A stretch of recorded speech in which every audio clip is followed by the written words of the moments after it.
रूस यूक्रेन की लड़ाई ने बहुत तरह की तबाही शुरू कर दी और इसकी शुरुआत अब पूरी दुनिया में देखने को मिल रहा है। महंगाई बहुत तेजी से बढ़ रहा है। शुरुआती दौर में लगा जैसे कि ये युद्ध बहुत लंबा नहीं चलेगा, पर अब ऐसा नहीं लग रहा है। अब ये साफ दिख रहा है कि ये युद्ध बहुत ही लंबा चलने वाला है और इसका असर दुनिया भर में पड़ना भी शुरू हो चुका है। दुनिया के देश गेहूं की किल्लत से तेल की किल्लत से जूझने लगे हैं और गेहूं और तेल की किल्लत धीरे धीरे दुनिया के देशों में महंगाई भी ला रही है। अब इसी क्रम में इंडोनेशिया ने जहां अपने पाम ऑयल पर बैन लगा दिया कि वो इसे एक्सपोर्ट नहीं करेगा, कारण साफ था, इंडोनेशिया के अंदर पाम ऑयल की कीमतें उछाल मार रही थी। महंगाई को कंट्रोल करने के लिए मलेशिया ने ऐसा कहा कि चलो हम पाम ऑयल का निर्यात ही नहीं करेंगे। अब वैसा ही कुछ निर्णय भारत को भी लेना पड़ा है, पर भारत ने अचानक से ये निर्णय क्यों लिया है, इसके पीछे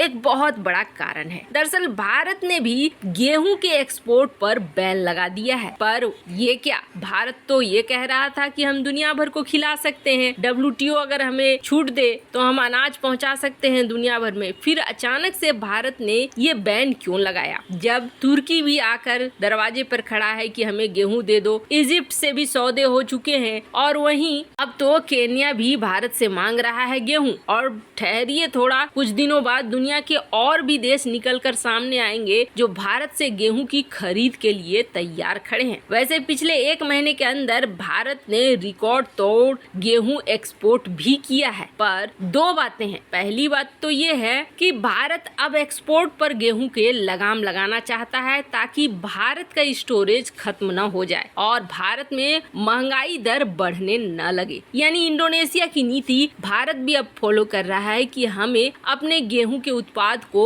एक सीमित मात्रा तक ही बेचना है। और दूसरी बड़ी बात क्या है, दूसरी बड़ी बात ये है कि ये जो संकट है, यूरोप का संकट, अब रुकने वाला नहीं है। फिनलैंड ने भी अब रूस के साथ पंगे लेने शुरू कर दिए। रूस अब उसका जवाब देगा। यूक्रेन यहाँ शांत हुआ नहीं है। अगर यूक्रेन शांत भी हो जाता है और ये युद्ध रुक भी जाता है तो भी रूस और यूक्रेन को वापस अपनी पैदावार बढ़ाने में बहुत वक्त लगने वाला है। वहीं चीन की बात करें तो चीन की भी हालत खस्ता है इस वक्त कृषि के मामले में। मतलब यूरोप जलता रहेगा अब न जाने 1 साल तक, 2 साल तक, 1.5 साल तक या कितने सालों तक, पर इसका असर खाद्यान्न पर दिखेगा, महंगाई पर दिखेगा। ऐसे में वो देश जो जल्द से जल्द अपनी सुरक्षा के लिए काम कर ले वही ज्यादा बेहतर होगा। भारत भी अब इसी चीज को सोच रहा है कि ये लंबे समय तक चलने वाला संकट है जो तुरंत खत्म होने वाला नहीं है। ऐसे में भारत चाह रहा है कि उसकी तैयारी पहले से रहे, हथियारों के क्षेत्र में भी रहे और खाद्यान्न के क्षेत्र में भी रहे, ताकि अचानक से किसी तरह की समस्या खड़ी ना हो। भुखमरी के हालात जो पाकिस्तान वगैरह में बन रहे हैं वो हमारे देश में न बने। वैसे इस मामले में आपकी क्या राय है, कमेंट कर जरूर बताएं। जल्द मिलते हैं अगले वीडियो में नई खबर के साथ।